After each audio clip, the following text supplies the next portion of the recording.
Pre-lesson 5-4 day 1, not too much. Got this, plus a very cool story problem. I know story problems just make you go like this, but no, it's really good stuff because it's how does this stuff apply to the real world. So here we go.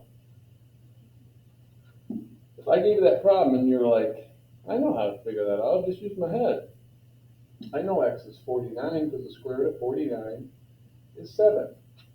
I'm not mad at you for thinking that way, but you're not going to be able to solve these in your head like this.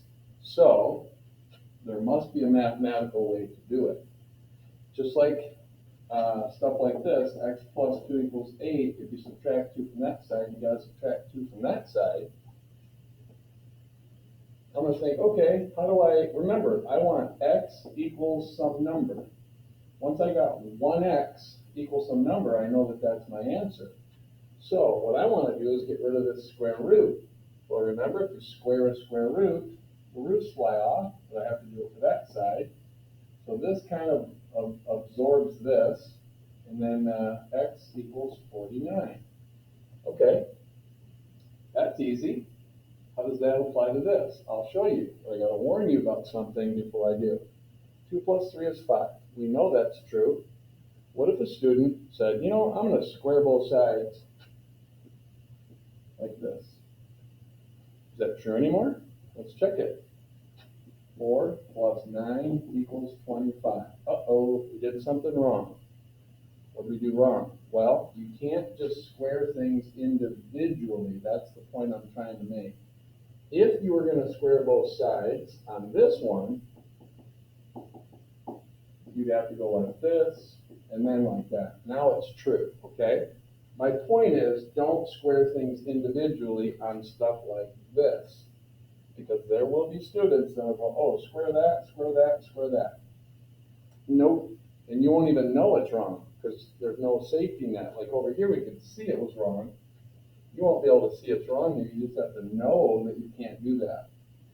Well, what do? You always isolate the square root, then square both sides. So I'm going to add 1. The square root of x plus 5 equals 4. I'm going to square this, and I'm going to square this. Now, once in a while, I have students that actually go like, oh, I got to go x plus 5, x plus 5. No, you're doing too much. Why did we do this? To absorb this. What would be left? X plus 5. The roots fly off. Equals 16. Subtract 5, subtract 5. I get x is 11. You could pop that back in there if you wanted to. 11 plus 5 is 16. Square root of 16 is 4. 4 minus 1 is 3. Ding, ding, ding, ding. Number 2, slightly different. Don't square things individually. Isolate the radical. Just get in that habit. This one you could do in your head, because you could go, oh, that's got to be 8. The cubic root of 8 is 2. Let's act like you don't know that. We're going to get rid of that cubic root by cubing it. So x equals 8. All right. Now for that incredible story problem that I've built your anticipation up for.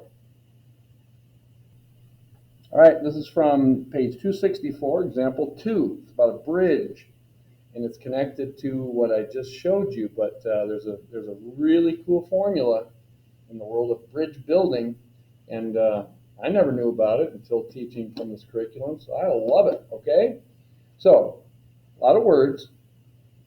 It says the suspension cables from the Golden Gate Bridge's towers are farther above the roadway near the towers and closer to the roadway near the middle of the bridge.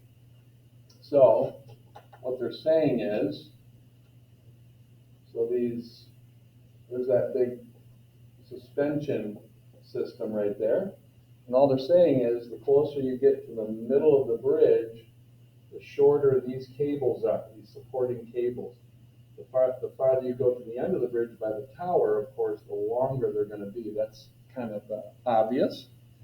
It says you can figure out your distance from the middle of the bridge, x.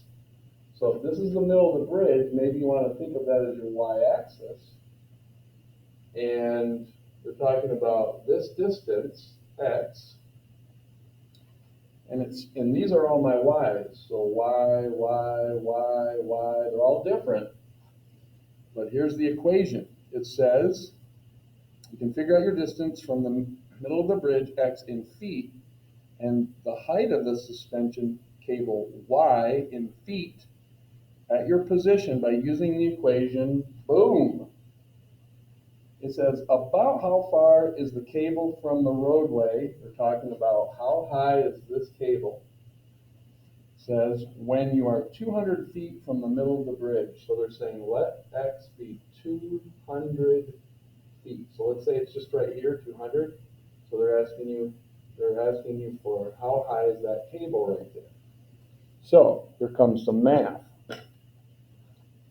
So they're saying let x be 200. Like, okay, 200, nasty looking formula.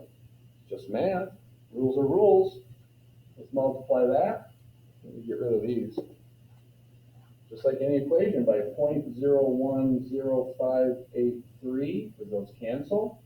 But then I got to multiply that by 0.010583.